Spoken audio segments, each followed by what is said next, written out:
Let's get started. Story number 1. The last train had already left, but Paul remained on the cold, deserted platform, waiting. It wasn't his first time missing the last ride home, but something about this night felt different. The station, normally empty after midnight, seemed wrong. The flickering overhead lights cast long, shifting shadows, and the air was unnaturally still, as if holding its breath. He checked his watch, 1:47 a.m. No more trains until morning. With a sigh, he pulled his coat tighter around him and took a seat on the metal bench. His phone had died hours ago, and he regretted not calling a cab earlier. Then he heard it. A faint hum of an approaching train. Paul frowned. That wasn't possible.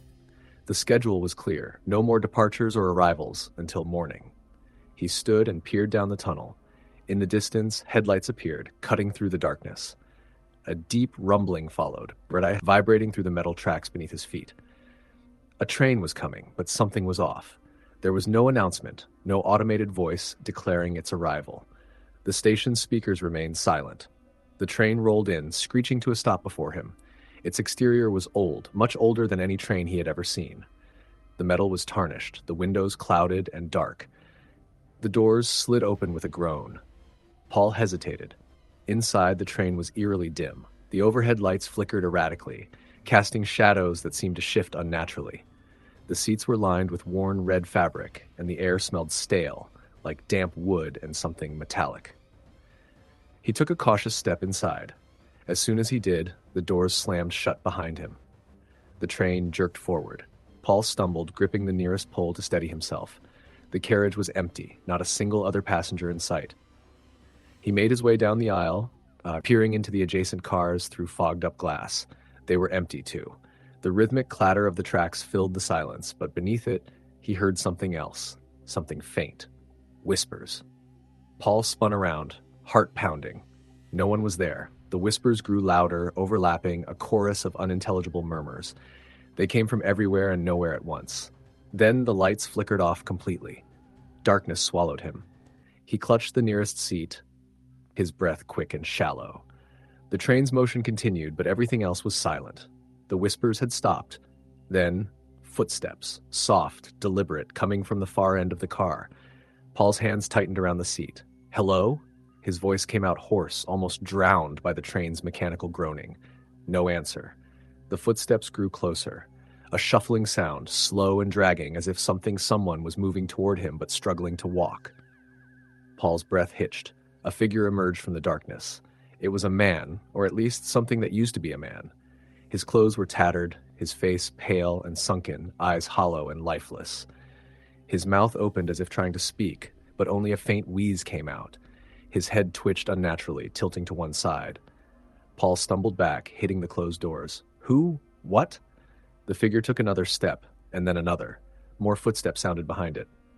Paul's stomach turned as more figures emerged from the shadows. Men, women, even a child, each looking impossibly gaunt, their eyes black pits, their movements sluggish yet deliberate. They reached out for him. Paul slammed his fists against the doors. Let me out! The train lurched violently, sending him sprawling to the floor. His head hit the cold metal. Darkness swallowed him. When he woke, the train was still. Paul sat up, his body aching. He was alone.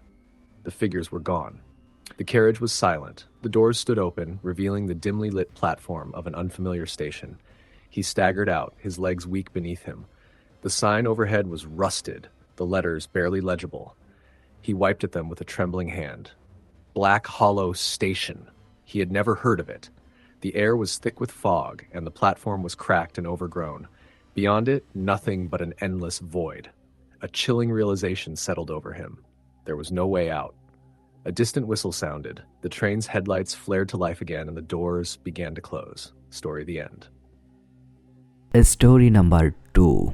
The train station was almost empty at this hour, except for Mark and a few other stragglers waiting for the last train. It was a bitterly cold night, and the fluorescent lights overhead flickered, casting eerie shadows on the platform. Mark glanced at his watch, 12:47 a.m. His train was late. Again, he sighed and pulled his coat tighter around himself. The station, normally bustling during the day, felt different at night. The silence was thick, oppressive. Even the usual distant hum of traffic was absent, as if the city itself had fallen into some unnatural slumber. Then he heard it, a train approaching. Mark turned toward the tunnel. The faint glow of headlights pierced the darkness, growing brighter as the train emerged. But something was wrong. There was no announcement. No automated voice alerting passengers of its arrival. The train rolled in, hissing as it came to a stop. It looked old, older than any train Mark had ever seen. The metal was dull and rusted, and the windows were dark, concealing whatever was inside. The doors slid open with a reluctant groan. The few other passengers on the platform didn't move. No one stepped forward. Mark hesitated. Then the cold intensified, wrapping around him like unseen fingers. An overwhelming sense of dread settled in his chest, but he shook it off. He was being ridiculous. It was just a train, late-night paranoia playing tricks on him. Swallowing his nerves, he stepped inside. The doors shut immediately. Mark turned, expecting to see the other passengers board, but the platform was empty. The people who had been standing there just moments ago were gone. The train lurched forward. The inside was dimly lit, and the air smelled stale, heavy with dust and something else, something metallic. The seats were covered in cracked leather, and the windows were clouded, preventing him from seeing outside. He moved down the aisle. Every car he passed was empty. His stomach tightened, then a noise, a whisper, faint just beyond his hearing. He stopped, listening. It came again, a hushed murmur, like someone speaking just behind him. Mark spun around. Nothing. The lights flickered. Then the whispering grew louder. More voices joined in, overlapping, whispering in a language he didn't understand. The sound came from everywhere at once. The train jolted violently. Mark stumbled, gripping the nearest pole. The lights flickered again, this time plunging the car into complete darkness. And then footsteps. Soft, slow, coming from the far end of the car. A shadow moved. Mark's breath caught in his throat. The lights flickered back on, and he saw them. Figures standing at the other end of the train, pale, hollow-eyed, silent. They weren't there before. Mark's pulse pounded in his ears. His body screamed at him to run, but his legs refused to move. Then the figures took a step toward him. Their movements were unnatural, twitching, as if their joints didn't work correctly. Another step. Mark stumbled back. The train jerked again. The figures were closer now. The lights went out once more. A whisper, right next to his ear. "You shouldn't have come." The train screeched to a halt. Mark felt himself falling. When he woke up, he was lying on a cold, cracked platform. The station was unfamiliar. The sign above was rusted, barely legible. Black Hollow Station. He had never heard of it. The air was thick with fog. There were no exits. Then a distant whistle. The train's headlights flared to life again, and the doors slid open. Story the end. Story number 3. The old train station had an unsettling stillness at night. By day, it was busy, filled with travelers and the hum of conversation. But after midnight, it changed. The air became heavy, thick with something unseen. David shivered as he checked his watch. 12:07 a.m. His train was scheduled for 12:15, and he was the only one waiting. The station lights buzzed softly, casting eerie shadows over the empty benches. The wind howled through the tunnels, rattling an old sign hanging from rusted chains. He pulled his jacket tighter. That's when he noticed something strange. The schedule board above the platform flickered, the letters distorting. Then the arrival time shifted. Next train, 12:40 a.m. David frowned. That wasn't right. He had checked online earlier. It was supposed to be here in 8 minutes. He sighed and rubbed his face. Maybe a delay. A deep rumbling cut through the silence. He turned toward the tunnel. A faint glow appeared in the darkness. The train was coming, but the board said 12:40. The distant sound of screeching metal echoed through the station as the train slowed to a stop. The doors slid open with a hiss. No announcement. No conductor. David hesitated. Something about the train felt wrong. Its exterior was old, covered in grime, the paint chipped and rusted. The windows were too dark to see inside. A cold gust of air brushed against his neck. He stepped forward. Inside, the air was stale. The seats were old, covered in faded red fabric, torn in places. The dim overhead lights flickered. David took a few steps down the aisle. Empty. Completely empty. He turned to check the next carriage. The doors wouldn't budge. Then whispers. Faint. Distant. He spun around. The seats were filled now. Slumped bodies. Still. Silent. His breath caught in his throat. The lights flickered again, and for a split second he saw their faces. Pale, hollow eyes, clothes stained, torn, the train jolted violently. A soft breath tickled his ear. "You shouldn't be here." David's body froze. He turned slowly. A woman stood inches from his face. Her skin was gray, her lips cracked, her eyes black, empty voids. The train screeched. Everything went dark. When David opened his eyes, he was lying on the cold platform. The train was gone. The station was empty. His hands trembled as he pushed himself up. His breath came in short gasps. Then he saw it, a crumpled newspaper beside him. The date, November 4th, 1987. The headline, "Train derails near city, no survivors." A distant whistle echoed through the night. Story the end. Story number 4. The station was almost deserted when Michael arrived. It was just past midnight, and he had missed the last train home. The only thing keeping him company was the buzzing of the old fluorescent lights and the occasional rustling of a newspaper discarded on the platform. He sighed and checked his phone. Battery dead. "Great," he muttered.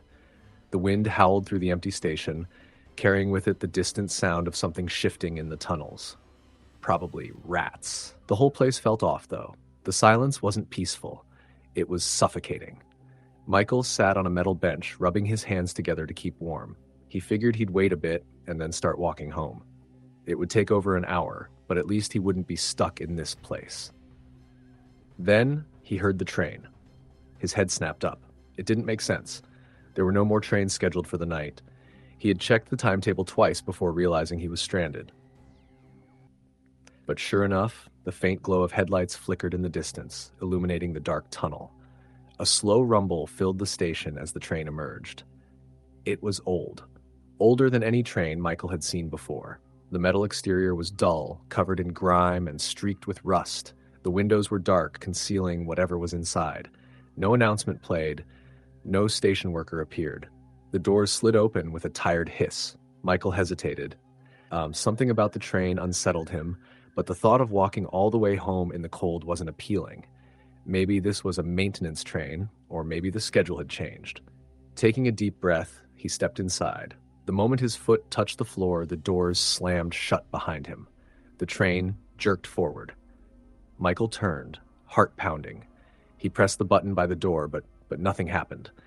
The station outside was already disappearing into darkness. The inside of the train was worse than he expected. The seats were lined with faded red fabric, torn in places, revealing yellowing foam beneath. The overhead lights flickered erratically, casting long, shifting shadows. The air smelled stale, like dust, damp wood, and something metallic. He walked slowly down the aisle, peering into the next carriage through the fogged-up glass. Empty. Every car was empty. Michael exhaled sharply, trying to shake the uneasy feeling creeping up his spine. Maybe the train was just out of service, running back to the depot. Then he heard it. A whisper. Faint, coming from behind him. He turned quickly. Nothing. The whisper came again, this time closer. Michael's fingers tightened around the cold metal pole beside him. He wasn't alone. Then the lights flickered off. Darkness swallowed him.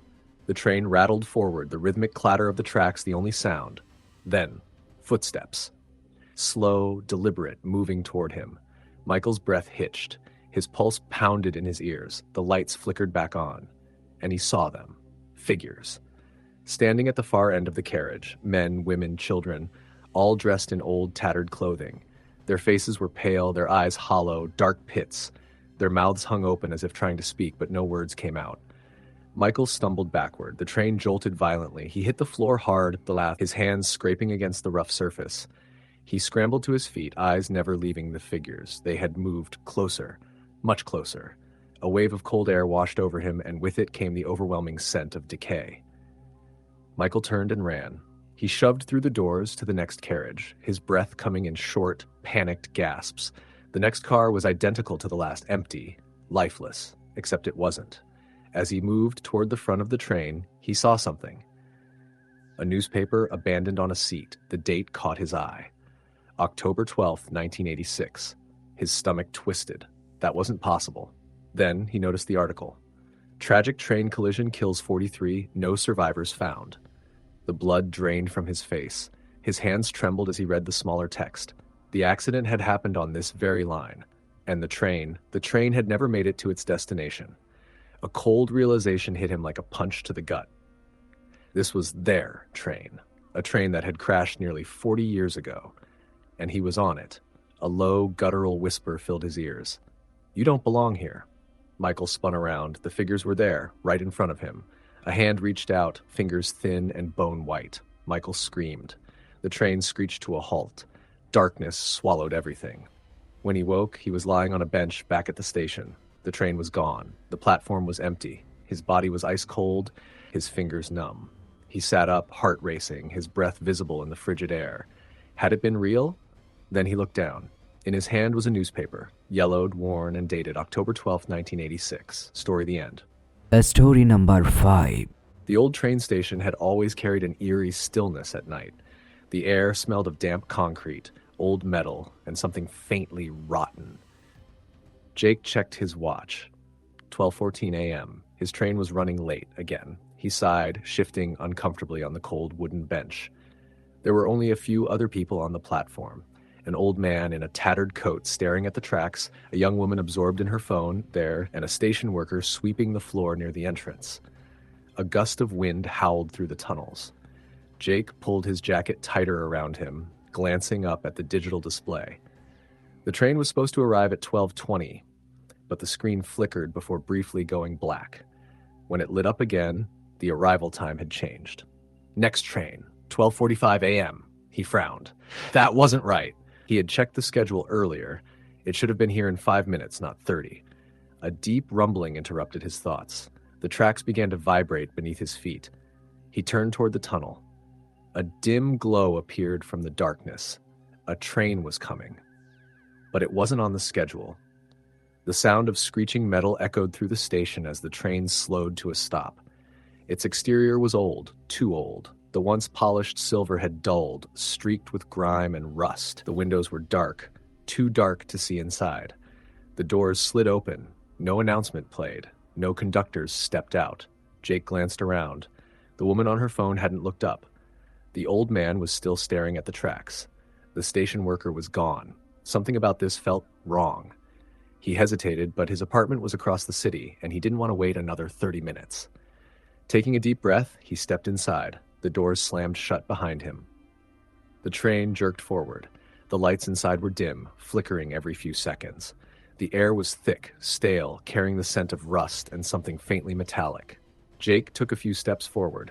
The seats were old, lined with cracked red leather. Dust clung to the windows. Everything looked abandoned, like no one had ridden this train in years. Then he noticed something on one of the seats. A newspaper. The pages were yellowed, brittle with age. He picked it up. The headline sent a chill down his spine. Midnight train derailment, 1987 crash leaves no survivors. Jake's fingers tightened around the paper. A cold gust of air swept through the carriage. Then the whispering started. Low, murmured voices filled the space around him. His breath hitched. He turned. Figures sat in the seats now, slumped bodies, pale faces, hollow eyes. The train jolted violently. The figures twitched. A deep, rasping breath came from behind him. He didn't want to turn around, but he did. A woman stood inches from his face. Her skin was gray, her eyes black, empty voids. Her mouth opened, stretching impossibly wide. The train screeched. The lights flickered once. Then everything went black. When Jake opened his eyes, he was lying on the cold platform. The train was gone. The station was empty. His breath came in ragged gasps as he sat up, his hands trembling. Then his eyes landed on something next to him, a crumpled newspaper. Yellowed, old, the same date. A train whistle echoed in the distance. Story the end.